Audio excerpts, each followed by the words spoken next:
નમસ્કાર મિત્રો, નમસ્કાર. કેમ છો બધા? મજામાં ને?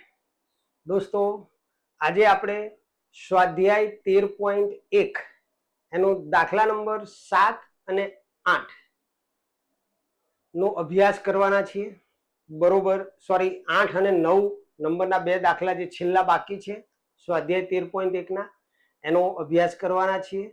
આગળના ભાગ 1, 2 અને 3 અને 4 જો ન જોયા હોય તો જોઈ લેજો, જેમાં દાખલા પહેલા સૂત્રો છે, સૂત્રો પછી તમને પહેલો, બીજો, ત્રીજો, ચોથો, પાંચમો, છઠ્ઠો એવી રીતે આપણે દાખલાઓ બબે દાખલાઓ મૂકેલા છે. દોસ્તો, તો આજનો વિડીયો જે છે તમારા માટે ખૂબ જ અગત્યનો છે. દોસ્તો, આજનો લેક્ચર ખૂબ જ અગત્યનો છે, તો બરોબર ધ્યાન આપજો. તમારું આ ચેપ્ટર 16 ગુણનું છે, એટલે બરોબર જોરદાર મહેનત કરવાની, જેથી કરી તમારે ગણિતમાં કોઈ પણ પ્રકારની તકલીફ ન પડે અને ખૂબ જ સારા માર્ક્સથી તમે ધોરણ 10 ની અંદર ગણિતમાં પાસ થઈ જાઓ. તો શરૂઆત કરીએ આજના લેક્ચરની. હું અમૃત લિંબાચિયા, આદર્શ ટ્યુશન ક્લાસ સંચાલિત આપની યુટ્યુબ ચેનલમાં આપ સૌ મિત્રોનું હાર્દિક સ્વાગત કરું છું. ચાલો ત્યારે શરૂઆત કરીએ આજના લેક્ચરની. દોસ્તો, દાખલા નંબર 7 જે છે કે કોઈ એક ચોક્કસ શહેરમાં 30 વિસ્તારોમાં હવામાં SO2 ની સાંદ્રતા કૌંસમાં ઘટકો પ્રતિ 10 લાખમાં એટલે કે ppm માં શોધવા માટે નીચે દર્શાવેલ માહિતી એકત્રિત કરવામાં આવી હતી. હવામાં SO2 ની સાંદ્રતાનો મધ્યક શોધો. SO2 એટલે સલ્ફર ડાયોક્સાઇડ. દોસ્તો, રકમમાં થોડા પોઈન્ટ છે એટલે તમને થોડા ગભરાટ લાગે કે ભાઈ આ દાખલો થોડો અઘરો હશે. એકદમ ઈઝી છે, બરોબર ધ્યાન રાખજો. અહીંયા આપણને સલ્ફર ડાયોક્સાઇડની સાંદ્રતા પાર્ટ્સ પર મિલિયનની અંદર આપેલી છે. તો સૌથી પહેલા આપણે જોઈશું તો વર્ગ લંબાઈ બધી સમાન છે, અને સમાન વર્ગ લંબાઈ હોય ત્યારે આપણે વિચલનની રીતનો ઉપયોગ કરીએ છીએ. તો સૌથી પહેલા મધ્ય કિંમત xi નું કોષ્ટક જે ફરજિયાત આપણે બનાવવું પડે છે. તો અધર સીમા અને ઉધ્વ સીમાનો સરવાળો કરીશું. તો 0.00 થી 0.04 છે, તો બેનો સરવાળો થશે 0.04 અને એને આપણે અડધા કરીશું એટલે 0.02 થશે.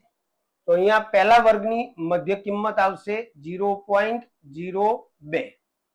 હવે તમે વર્ગ લંબાઈ તરફ નજર કરશો તો 0.04 વર્ગ લંબાઈ છે, તો આમાં 0.04 ઉમેરીશું એટલે 0.06 થશે. એમાં 0.04 ઉમેરીશું એટલે 0.10 થશે. એની અંદર 0.04 ઉમેરીશું એટલે 0.14 થશે. એમાં 0.04 ઉમેરીશું એટલે 0.18 થશે, અને એમાં 0.04 ઉમેરીશું એટલે 0.22 થશે. આ રીતે આપણે મધ્ય કિંમતનું કોષ્ટક બનાવી દીધું. હવે આપણે વચ્ચેની કોઈ એક મધ્ય કિંમત ધારી લઈએ. તો 0.010 ધારો કે આપણે ધારી લઈએ છીએ, બરોબર. તો એની સામે આપણે મૂકી દઈશું 0, ઉપર -1, -2, 1, 2 અને 3. તો આ રીતે તમારું UI નું કોષ્ટક પણ તૈયાર. ફટાફટ હવે આપણે FI/UI શોધીશું. તો દોસ્તો, FI/UI માં FI નો અને UI નો ગુણાકાર કરીશું. તો 4 દુ 8 -8, 9 એકા 9 -9, અહીંયા 0, 2 એકા 2, 4 દુ 8 અને 3 દુ 6. ઓકે, તો આ રીતે આપણું FI/UI નું કોષ્ટક તૈયાર. અહીંયા આપણું સિગ્મા FI. તો અહીંયા આપણને રકમમાં જ આપેલું છે 30 વિસ્તારો છે, એટલે સિગ્મા FI આપણું થશે 30. ત્યાર પછી સિગ્મા FI/UI, જેમાં આપણે ઋણનો સરવાળો કરીએ તો 9 ના 8 17, -17 પ્લસ 8 ના 6 14, 14 ના 2 16. એટલે જવાબ બેનું સાદુરૂપ આપીશું એટલે -1 આવશે. 17 માંથી 6 જશે એટલે -1 રહેશે. ઓકે, તો આ રીતે તમારું રો મટીરિયલ તૈયાર થઈ ગયું.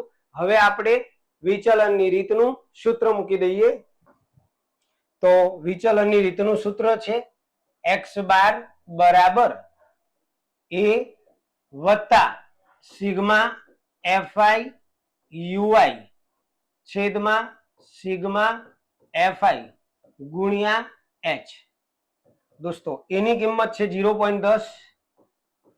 તો અહીંયા આપણે એની કિંમત 0.10 મૂકીશું પ્લસ સિગ્મા એફઆઈ યુઆઈ આપણો -1 છે તો અહીંયા આપણે -1 મૂકીશું. સિગ્મા એફઆઈ આપણું 30 છે અને ગુણ્યા વર્ગ લંબાઈ 0.04 છે. ઓકે, હવે ધ્યાન રાખજો પોઈન્ટની ગણતરીમાં તો 0.10 ને આપણે કંઈ જ કરવાનું નથી, અડવાનું પણ નથી દોસ્તો.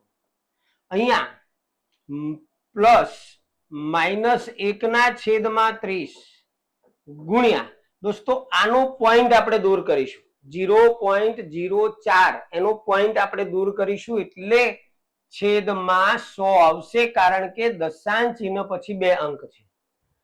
હવે 0.10 દોસ્તો પ્લસ માઇનસ માઇનસ આ ઉપરનો ગુણાકાર કરી દઈએ એટલે 4 એકા 4. નીચે દોસ્તો 30 અને 100 એનો ગુણાકાર બરોબર ધ્યાન રાખજો 3000 થાય પરંતુ આપણે 3 ગુણ્યા 1000 કરીશું. 3000 આખા નહીં કરીશું, એના ભાગ પાડી દઈશું 3 ગુણ્યા 1000 જેથી તમારો ભાગાકાર જે છે એકદમ ઈઝી થઈ જાય. હવે આપણે માત્ર પહેલા 4 ને 3 વડે ભાગીશું. જો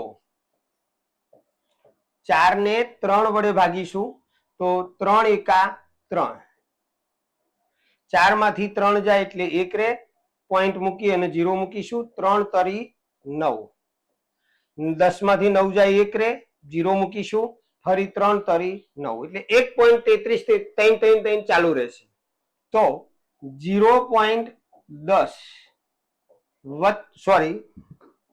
ઓછા 0.10 ઓછા 1.33 અને છેદમાં હજુ આપણી પાસે 1000 છે એટલે 1000 ને આપણે મૂકી દઈશું. ઓકે, ચાલો હવે 0.10 માઇનસ દોસ્તો છેદની અંદર જ્યારે 1000 હોય ત્યારે આપણે 1000 ને દૂર કરવા હોય તો ઉપર અંશમાં આપેલી જે રકમ છે એમાં દશાંશ ચિહ્નને આપણે ડાબી બાજુ 3 અંક ખસેડવું પડે. તો આ દશાંશ ચિહ્ન તમારું જે દેખાઈ રહ્યું છે એ 3 અંક એટલે પહેલો અંક આપણો 1 આવશે, આ બીજો અંક અને આ ત્રીજો અંક. જ્યાં અંક નથી ત્યાં આપણે 0 મૂકીશું અને આગળ 0 પોઈન્ટ કરીશું એટલે કે આ દશાંશ ચિહ્નને આપણે 3 અંક ડાબી બાજુ ખસેડ્યા એટલે આ 1, 2 અને 3 અંક. હવે પાછળના 33 લખવાની કોઈ જરૂર નથી. હવે દોસ્તો 0.10 માંથી 0.01 જ્યારે તમે બાદ કરશો તો 0.099 આવશે. બાદ બાકી તમને બતાવી દઉં તો અહીંયા 0.099 આવશે. જો બાદ બાકી અહીંયા તમને હું બતાવું, દેખાશે? નહીં દેખાય, એક મિનિટ હો, ક્યાંય જગ્યા નથી. ચાલો અહીંયા દેખાશે તમને. તો જો 0.10 આ 0.10 અને 0.009 અહીંયા આપણે 0 મૂકી દઈશું. તો અહીંયા દસકો લઈશું, અહીંયા 9 અને અહીંયા 0. તો 10 માંથી 9 જાય તો 91 આવશે. પછી 0.1 છે એટલે 9 આવશે, પછી 9 0.0 તો 0.099. તો આ તમારો મધ્યક થઈ ગયો છે દોસ્તો. અઘરો સેજ પણ એટલે પોઈન્ટ વાળી રકમ જોઈને સેજ પણ ગભરાવાનું નહીં. બહુ ઈઝી દાખલો છે પરંતુ પ્રેક્ટિસ તમારે ચાલુ રાખવી પડશે કારણ કે 16 માર્ક્સ તમારે માત્ર 13 અને 14 આ 2 પ્રકરણ એવા વ્યવસ્થિત કરી નાખો, ગણિતની અંદર ટેન્શન રહેશે નહીં. ચાલો હવે આપણે આગળના દાખલાની અંદર જઈએ.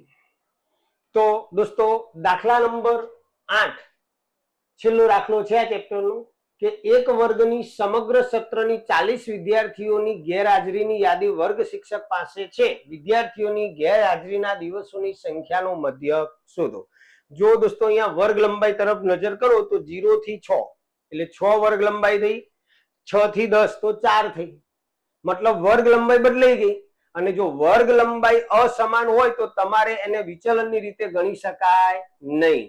એને ગણવા માટે આપણે ધારેલા મધ્યકની રીતે ગણવું પડે અથવા સીધી રીતથી ગણવું પડે. અહીંયા આપણે ધારેલા મધ્યકની રીતથી આ દાખલાને ગણવાનો છે દોસ્તો.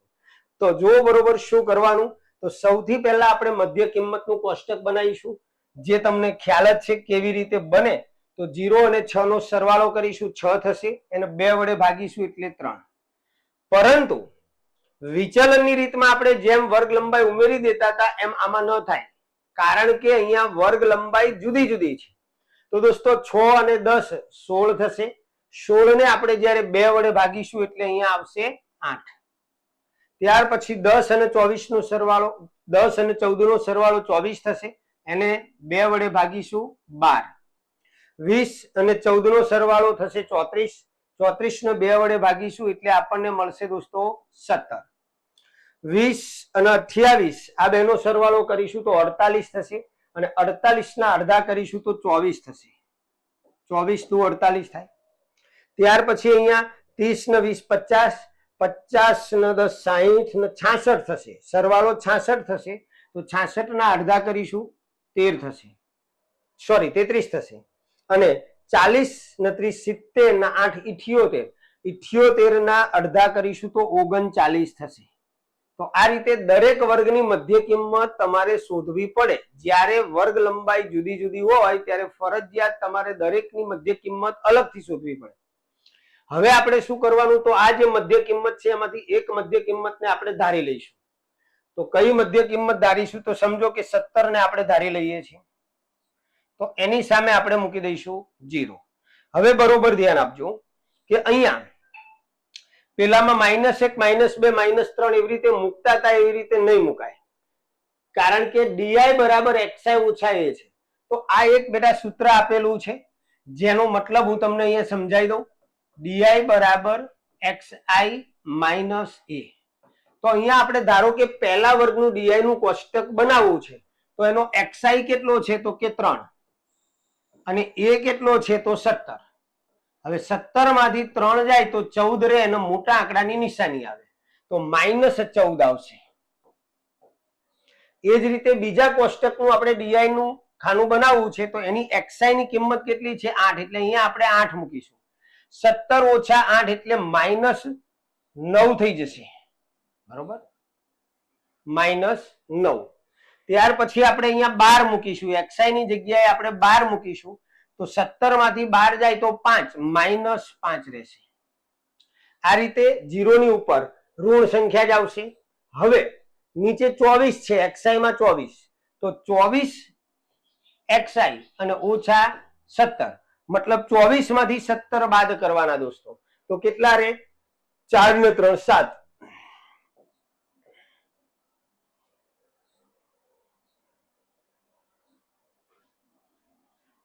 પછી 33 છે, તો 33 મૂકો અને એમાંથી 17 ને બાદ કરી નાખો. તો અહીંયા દસકો લઈએ એટલે 2, અને અહીંયા 13 થશે. 13 માંથી 7 જાય તો 6 રહેશે, 2 માંથી 1 જાય તો 1 રહેશે, એટલે અહીંયા આવશે 16. ત્યાર પછી 39 છે, તો 39 ની અંદરથી તમારે 17 બાદ કરવાના. 9 માંથી 7 જાય 2, 3 માંથી 1 જાય 2, 22. ઓકે, તો આવી રીતે તમારે ડીઆઈ નું કોષ્ટક બનાવવાનું છે. હવે એફઆઈ ડીઆઈ નું કોષ્ટક, તો એફઆઈ નું અને ડીઆઈ નો ગુણાકાર કરવાનો, ધીમે ધીમે કરવાનો, ઉતાવળ નહીં કરવાની દોસ્તો.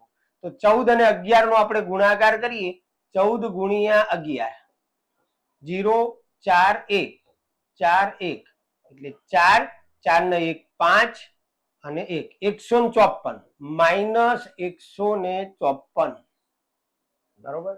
પછી 10 અને 9 નો ગુણાકાર કરીએ એટલે -90 આવે, 10 9 90. પછી 7 નો અને 5 નો ગુણાકાર કરીએ -35 થાય. 0 ની સામે 0 જ આવશે. 4 7 ને 28 થશે. 16 દુ 32, 16 તરી 48 થશે, અને 22 એકાને 22 થશે. ઓકે, ચાલો હવે આપણે અહીંયા સિગ્મા એફઆઈ ની વાત કરી દઈએ. સિગ્મા એફઆઈ, તો અહીંયા આપણને રકમમાં જ આપેલું છે 40, તો અહીંયા સિગ્મા એફઆઈ તમારો આવશે 40. હવે અહીંયા આપણે સિગ્મા એફઆઈ ડીઆઈ કરીશું. તો સિગ્મા એફઆઈ ડીઆઈ માં આપણે પહેલાનો સરવાળો કરીશું. તો 5 ને 4 9, 9 ને 5 14, 14 ને 3 17 નો 7 વિધિ પડી 1, 279 માઇનસ 4 ને 5 9, 9 ને 5 14, 14 ને 3 17 નો 7 વધી પડી 1, 1 ને 1 2 માઇનસ 279. 8 ને 2 10 ને 8 18, 18 નો 8 વધી પડી 1, 4 ને 2 6, 6 ને 2 8 ને 1 9 98 પ્લસ 98. હવે આપણે આ બેની બાદબાકી કરી દઈશું બેટા. 279 માંથી 98 માઇનસ કરીશું. તો 9 માંથી 8 જાય 1, 7 માંથી 9 ન જાય, અહીંયાથી 10 કો લીધો, અહીંયા 1 આવશે, અહીંયા 17 થશે. 17 માંથી 9 જાય તો 8 રહે અને 1, તો માઇનસ 181 આવશે, કારણ કે મોટો આંકડો માઇનસ છે. ઓકે, ચાલો હવે શું કરવાનું? સૂત્ર મૂકવાનું. ધારેલા મધ્યકની રીતનું સૂત્ર મૂકવાનું દોસ્તો. તો ધારેલા મધ્યકની રીતનું આપણે સૂત્ર મૂકીએ તો x બાર બરાબર a વત્તા સિગ્મા fi ડીઆઈ છેદમાં સિગ્મા fi. આ સૂત્ર મૂકી દીધું. હવે એની કિંમત, તો એની કિંમત છે 17, તો આ 17 મૂકી પ્લસ સિગ્મા fi ડીઆઈ તો માઇનસ 181, સિગ્મા fi તો 40, તો 17 માઇનસ, હવે 181 ને પ્લસ માઇનસ માઇનસ થાય, 181 ને આપણે 40 વડે ભાગીશું. જો અહીંયા 181 ભાગ્યા 40, તો 40 નો ઘડિયો ના આવડે તો 4 નો ઘડિયો તમારે બોલવાનો, પાછળ એક 0 મૂકતું જવાનું. તો 4 પંચા 20, 200 વધી જશે. તો 4 પંચા 20, ચોકો ચોકો 16, ચોકો ચોકો 16, 160 આવશે. એટલે અહીંયા 1, 8 માંથી 6 જાય તો 2, 0 ભાગ નહીં ચાલે, દશાંશ ચિહ્ન મૂકી અને 0 મૂકીશું. તો 4 પંચા 20 એટલે 200 થાય, 10 વધ્યા, ફરી 0 મૂકીએ, 40 દુ 80, ફરી પાછા 100 માંથી 80 જાય, 20 વધ્યા, 0 મૂકીશું, 4 પંચા 20 એટલે 40 પંચા 200, એટલે કે 4.525 આવશે.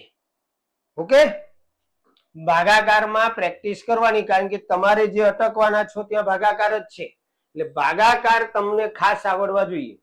હવે દોસ્તો આ બેની બાદબાકી કેવી રીતે થાય જુઓ. તો 17 માં પોઈન્ટ નથી, પણ અહીંયા દશાંશ ચિહ્ન પછી 3 પોઈન્ટ આપેલા છે, તો આપણે 17 પછી પોઈન્ટ મૂકીને 3 0 કરી દેવાના. નીચે 4.525, અહીંયા આપણે 10 કો લઈશું સીધા 7 ઉપરથી, એટલે 7 ઉપર 6, અહીંયા 9, અહીંયા 9, 10 માંથી 5 જાય 5, 9 માંથી 2 જાય 7, 9 માંથી 5 જાય 2, સોરી 4,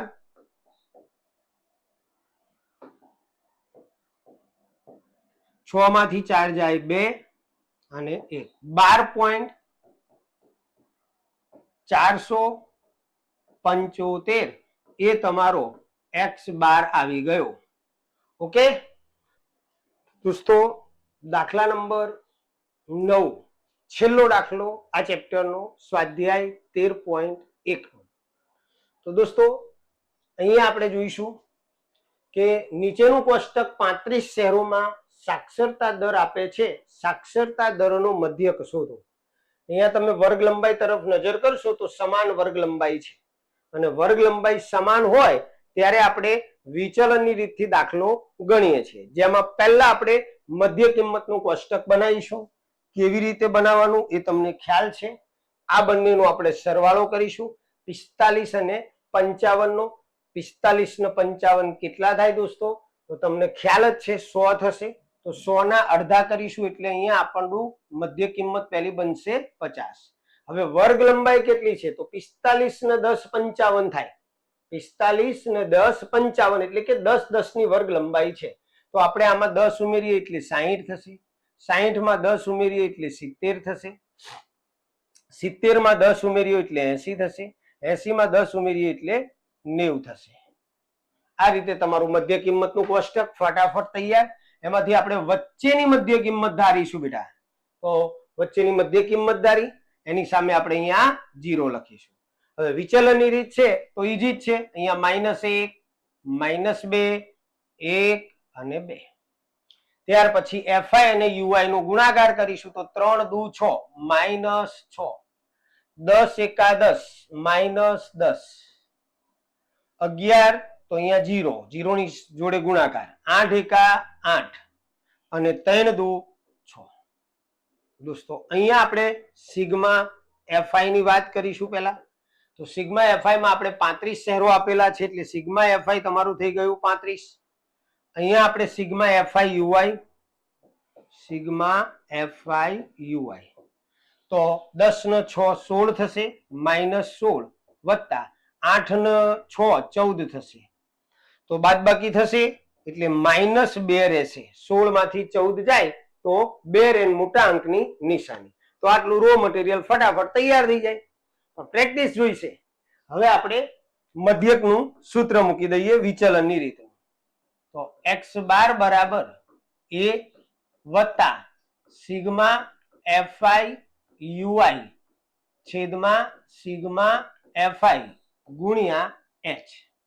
દોસ્તો એની કિંમત તો 70 છે, સિગ્મા fi ui -2 છે, સિગ્મા fi આપણું 35 છે અને વર્ગ લંબાઈ આપણી 10 છે. બરોબર. હવે જો સાદું રૂપ તો 70 અહીંયા આપણે છેદ ઉડાડીશું 5 દુ 10 અને 5 સત્તા 35 એટલે 5 5 ઉડી જશે. પ્લસ માઇનસ અહીંયા માઇનસ થશે 2 દુ 4 અને નીચે આવશે 7. હવે 4 ને આપણે 7 વડે ભાગીશું. 4 ને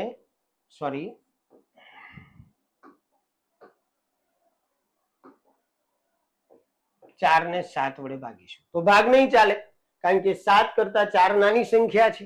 તો આપણે પહેલા જ દશાંશ ચિહ્ન મૂકીશું 0 પોઈન્ટ અને અહીંયા 0 લગાડીશું તો 7 પંચા ને 35 થશે. 40 માંથી 35 જાય 5 રે ફરી 0 મૂકીશું 70 49 થશે. બસ બહુ આગળ કરવાનું નથી તો 0.57 આવશે. તો 70 માઇનસ 0.57. દોસ્તો આની બાદબાકી કેવી રીતે થશે તો આપણે 70 લખીશું. હવે જો અહીંયા દશાંશ ચિહ્ન પછી બે આંકડા છે તો આપણે 70 પછી 00 મૂકી દઈએ અને નીચે 0.57 મૂકી દઈએ. 0 માંથી 7 ના જાય 7 ઉપરથી અહીંયાથી દસકો લઈશું 6 અને અહીંયા આવશે 10 વચ્ચેની શૂન્ય ઉપર આવશે 9. 10 માંથી 7 જાય 3 9 માંથી 5 જાય 4 9 અને 6 69.43 69.43. આ થઈ ગયો દોસ્તો તમારો મધ્યક. તો આ સાથે આપણું ચેપ્ટર પૂરું 13.1. તો આ રીતે આપણે નાના નાના ટુકડાઓમાં દરેક વિડીયોની અંદર બે દાખલાઓ તમને સમજાયા જેથી કરી તમને મજા આવે જોવાની અને સાથે ધીમે ધીમે ટીપે ટીપે સરોવર ભરાય. દોસ્તો તો એ પ્રમાણે આપણે ચેપ્ટરને એક સાથે સમજાવવાનો પ્રયત્ન નથી કર્યો, ટુકડા કર્યા છે જેથી તમને મજા આવે. તો દોસ્તો અહીંયા આપણું સ્વાધ્યાય જે 13.1 હતું એ અહીંયા આજે પૂરું કરીએ છીએ. હવે સ્વાધ્યાય 13.2 માટે આપણે બહુલકના દાખલાઓ આવશે તો એની ગણતરી આપણે નેક્સ્ટ વિડીયોમાં જોઈશું. જો આપને અમારું કામ ગમે તો વિડીયોને લાઈક અને શેર જરૂર કરજો દોસ્તો. મોટું દિલ રાખીને શેર કરજો જેથી વધુમાં વધુ વિદ્યાર્થીઓનો લાભ લઈ શકે ને આપણા મિત્ર વર્તુળને પણ કહેજો કે આ ચેનલને સબસ્ક્રાઇબ કરે જેથી નવા બનનાર તમામ લેટેસ્ટ વિડીયોની નોટિફિકેશન એમને મળતી રહે. ચાલો મળીએ નેક્સ્ટ વિડીયોમાં. ત્યાં સુધી આવજો. જય સ્વામિનારાયણ.